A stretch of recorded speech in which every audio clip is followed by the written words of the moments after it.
Hello प्यारे बच्चों, आज हमारा टॉपिक है एम्पिरिकल फार्मूला। केमिस्ट्री में वैसे बहुत सारे फार्मूले होते हैं, molecular, empirical, simple formula, single formula भी कभी कभी कहते हैं, जिसको हम बाइनरी, टर्शियरी, क्वाटरनरी। तो इस तरह बहुत सारे फार्मूले होते हैं। तो आज हमारा टॉपिक है एम्पिरिकल फार्मूला। एम्पिरिकल फार्मूला किसको कहते हैं, कैसे फाइंड किया जाता है, यह आज हम सीखेंगे। एम्पिरिकल फार्मूला, एम्पिरिकल फार्मूला कहा जाता है ऐसा फार्मूला जो सबसे सिंपलेस्ट रेशियो होता है। तो हम इसको ऐसे डिफाइन करते हैं, formula which shows the simplest ratio of atoms, which shows the simplest ratio of atoms। simplest ratio मतलब उससे ज्यादा ना सिंपल कर सके हम, simplest ratio of atoms। For example हम इसका एग्जाम्पल सॉल्व करते हैं।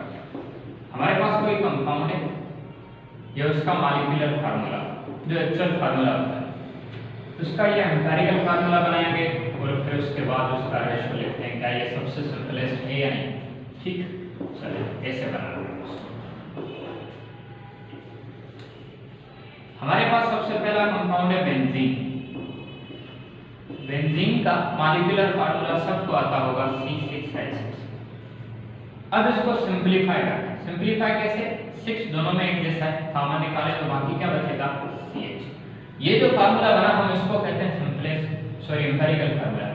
इसके एटॉमिक रेशियो को हम सिंपलेस्ट रेशियो ऑफ एटम्स कहेंगे। इसमें कार्बन कितने, एक, हाइड्रोजन कितने, ये भी है। तो सबसे सिंपलेस्ट, इससे ज्यादा सिंपलीफाई हम इसको नहीं कर सकते, इसलिए एम्पिरिकल फार्मूला को हम कहते हैं ऐसा फार्मूला जो सबसे सिंपलेस्ट रेशियो बताए। एक और एग्जांपल हम हल करते हैं। हमारे पास लिखा हुआ है ग्लूकोज।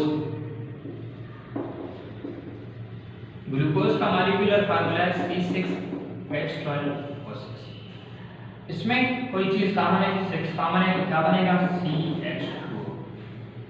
CH2O का रेशियो लिखते हैं, कार्बन का 1, हाइड्रोजन का 2 और फिर ऑक्सीजन का 1।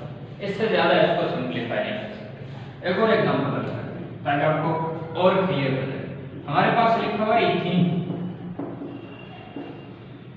इथीन का मॉलिक्यूलर फार्मूला C2H4। 2 का टेबल 4 पे जा सकता है तो 2 बार जाएगा, इसलिए CH2। इसका सिंपलीफाई करके रेशियो लिखो 1:। इससे ज्यादा आप इसको सिंपलीफाई नहीं कर सकते। ये आपको एग्जांपल समझ आएगा। अभी आगे चलते हैं, क्या इसमें कुछ कॉमन पॉइंट्स हैं या नहीं है।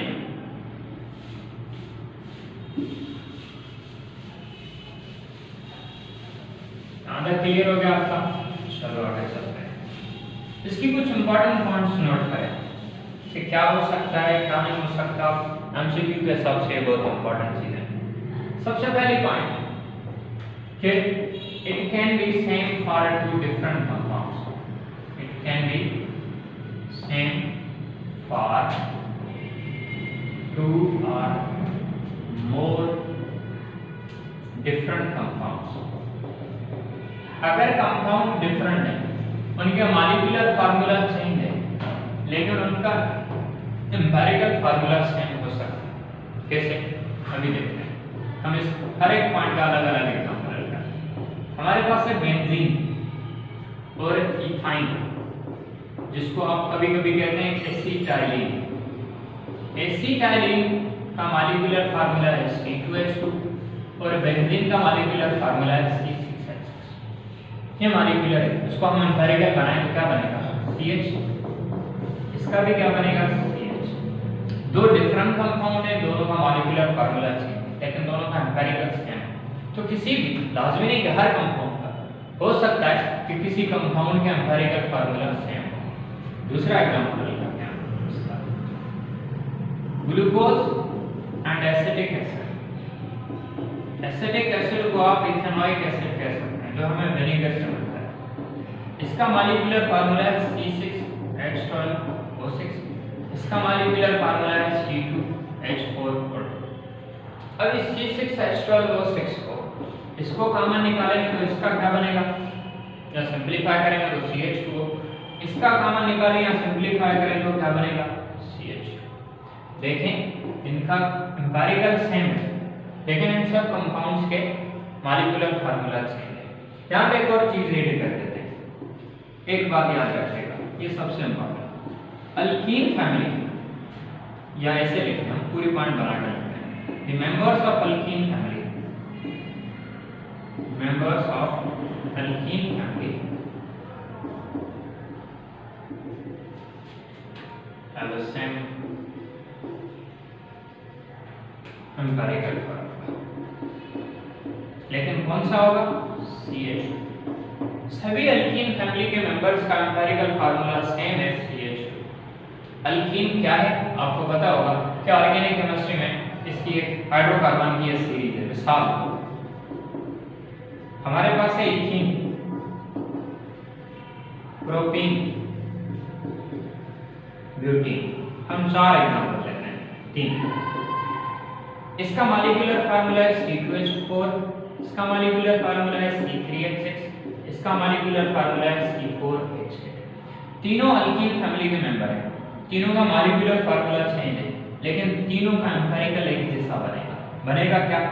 CH। देखिए 2 का टेबल 4 पे 2 बार, 3 का टेबल 6 पे 2 बार, 4 का टेबल 8 पे 2 बार। सबका मॉलिक्यूलर चेंज है, लेकिन सबका एम्पिरिकल क्या है? सेम। तो इस हिसाब से अगर हम देखें तो अल्कीन फैमिली का कोई भी मेंबर होगा उसका एम्पिरिकल फार्मूला क्या होगा? CH2। सारे कितने भी कार्बन आ जाए उनका एम्पिरिकल फार्मूला आप याद रखें ऐसे। ठीक, नेक्स्ट पॉइंट ये लिख लिया आपने, चलिए निकाल लेते हैं।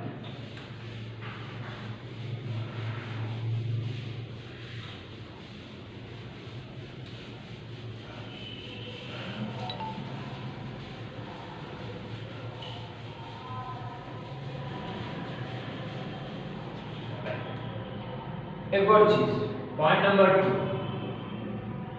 कि आयोनिक कंपाउंड का एम्पिरिकल और मॉलिक्यूलर वही होगा, सेम होगा। मतलब कैसे?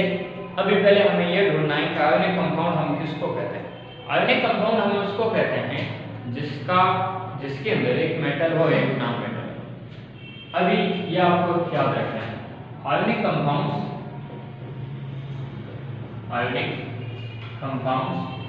have the same empirical and molecular formula, same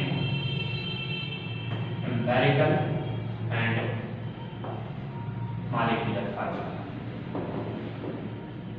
कितने भी आयोनिक कंपाउंड आ जाए, अभी पहली पॉइंट आपको ये याद रखनी है कि आयोनिक कंपाउंड हम कैसे पहचानें। आयोनिक कंपाउंड पहचानने की निशानी है कि उसके अंदर एक मेटल होगा और एक नॉन मेटल होगा। ये मेटल नॉन मेटल तो आप सबको आता होगा क्योंकि ये बेसिक चीजें हैं। ठीक, अगर हमारे पास कोई आयोनिक कंपाउंड है NaCl, ये मेटल है या नॉन मेटल है, मींस आयोनिक कंपाउंड है। आयोनिक कंपाउंड का एम्पिरिकल सेम बनेगा NaCl।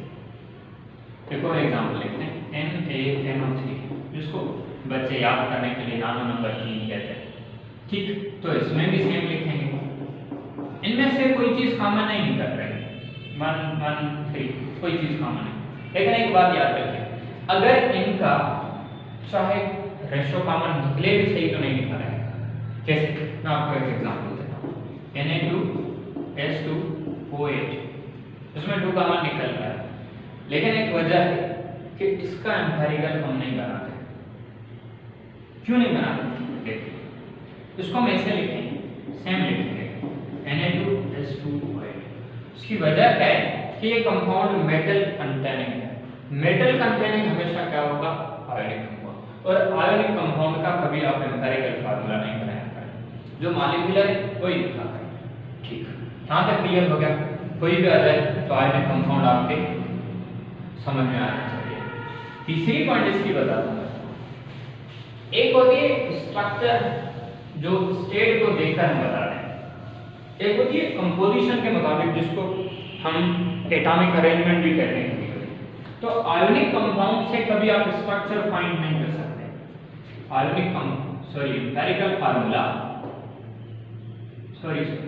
Empirical formula does not show the structure of compound, show the structure of compound, structure of compound. कभी compound का एम्पिरिकल फार्मूला बनाओ जिसका बन रहा है, लाजमी नहीं सबका। जिसका एम्पिरिकल फार्मूला बनेगा आप उससे स्ट्रक्चर नहीं बना सकते। कैसे? आपको एक मिसाल है, सबसे आसान मिसाल है हमारे पास बेंजीन, बहुत यूज होने वाला है। इसका मॉलिक्यूलर फार्मूला क्या है? C6H6। अब C6H6 को देखकर केकुल एक साइंटिस्ट था जिसने ये स्ट्रक्चर बनाई थी बेंजीन की। बाद में उसको चेंज किया गया ये वो, लेकिन पहली स्ट्रक्चर ये था। अब हर कोने पे एक कार्बन एक हाइड्रोजन होगा, मतलब 6 कोने, ये स्ट्रक्चर बनेगा। ये तो मॉलिक्यूलर फार्मूला से हमने स्ट्रक्चर बनाया। इसका एम्पिरिकल क्या बनेगा? CH। अब हमारे पास एक कार्बन एक हाइड्रोजन, इट मींस इसकी स्ट्रक्चर नहीं बन सकती। क्या एक कोना बनेगा? नहीं, पॉसिबल ही नहीं। तो इसलिए ये याद रखें, जिसका एम्पिरिकल फार्मूला बनेगा उसकी स्ट्रक्चर नहीं होगी, नो स्ट्रक्चर। बात याद रखने की आपके सबसे इंपॉर्टेंट चीज है। ठीक, पॉइंट नंबर 4, ये कंपाउंड आयोनिक का तो मॉलिक्यूलर एम्पिरिकल हमेशा सेम होता है, लेकिन कोवेलेंट कंपाउंड का एम्पिरिकल बनता भी है नहीं भी बनता, जैसे बेंजीन का बन रहा है। तो कुछ ऐसे कोवेलेंट कंपाउंड्स होते हैं जिनका मॉलिक्यूलर और एम्पिरिकल सेम होता है। जैसे आपको मैं मिसाल दूं, या पॉइंट लिखते हैं, sorry covalent compound, covalent compounds का मॉलिक्यूल कह सकते हैं क्योंकि वो हमेशा नॉन मेटल्स के बने होते हैं। कोवेलेंट कंपाउंड्स also possess या है same empirical and molecular formula,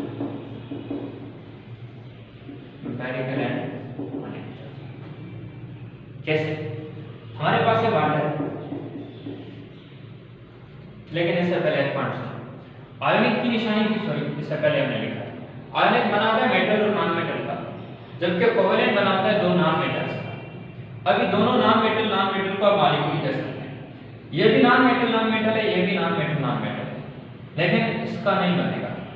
लाजमी नहीं कि हर कोवेलेंट कंपाउंड का मॉलिक्यूलर और एम्पिरिकल चेंज हो, सभी का सेम भी हो सकता है, सभी का चेंज भी हो सकता है। तो वो आपके ऑप्शन पे डिपेंड करता है। वाटर का सेम ही, ये भी कोवेलेंट, ये भी कोवेलेंट, दोनों में फर्क क्या है? NH3 क्या बनेगा? NH3।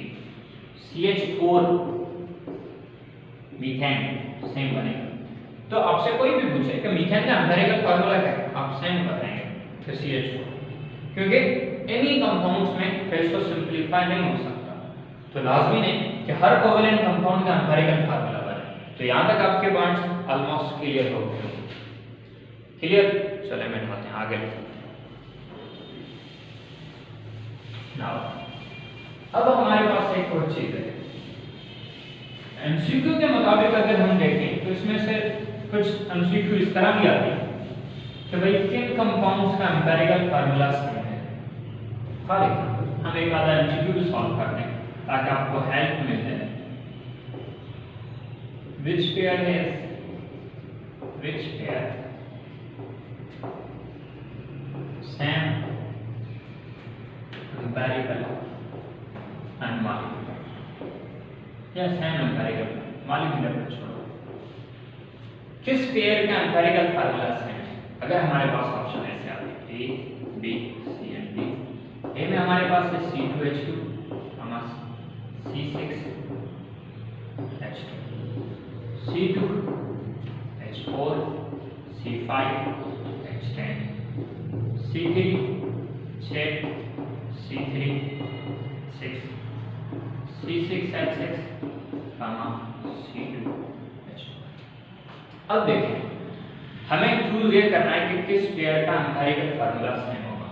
इनका बनाए क्या बनेगा? CH, इसका बनाए क्या बनेगा? CH2, मतलब इन दोनों का चेंज है। इसका देखते हैं, C2H4 मतलब क्या बनेगा? CH2, इसका भी क्या बनेगा?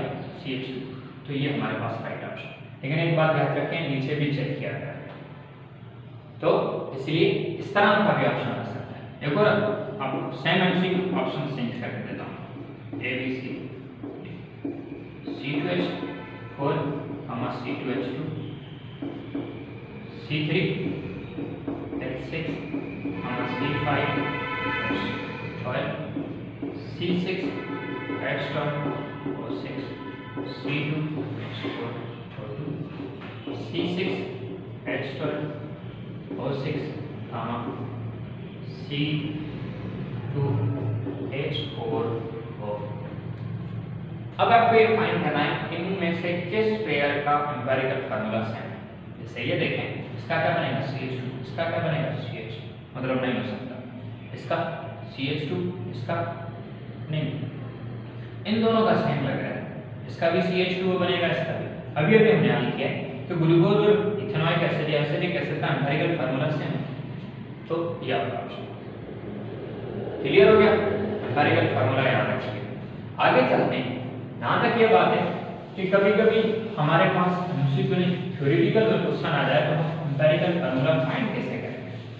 उसके लिए एक चीज आपको याद रखनी है, हम एम्पिरिकल फार्मूला एनालिसिस बेसिस पे करते हैं। जैसे हम क्वांटिटेटिव एनालिसिस करते हैं, पहले उसकी एलिमेंट्स फाइंड करते हैं, फिर मास वगैरह सब कुछ।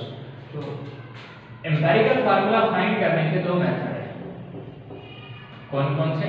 पहला मेथड है डायरेक्ट मेथड और दूसरा है इनडायरेक्ट मेथड।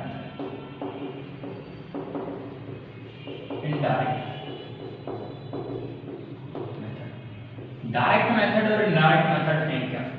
डायरेक्ट मेथड ये है कि बाय टेकिंग कॉमन आप कंपाउंड को देखकर ये फैसला करें कि इसमें से कॉमन निकल सकता है या नहीं निकल सकता।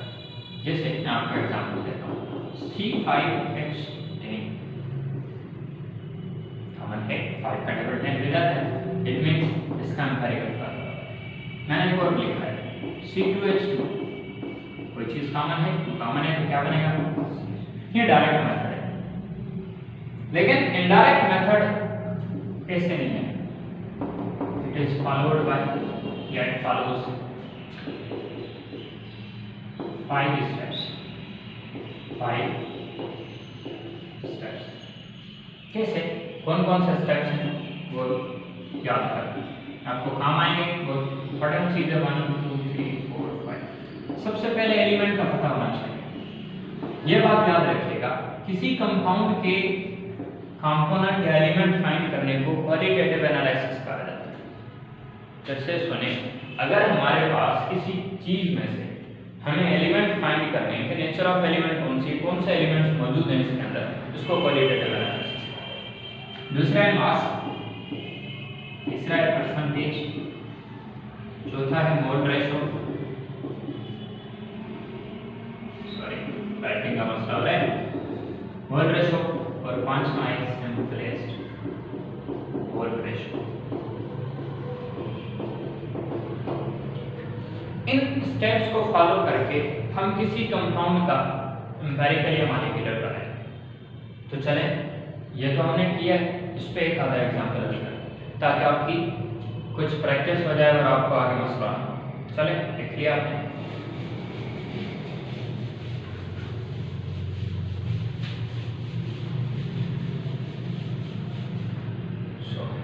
आगे चलते हैं कि हमने लिखा कि CH4 का एम्पिरिकल फार्मूला CH4 ही है। अभी भी लिखा कि कुछ कोवलेंट कंपाउंड का मॉलिक्यूलर फार्मूला और एम्पिरिकल सेम हो सकता है।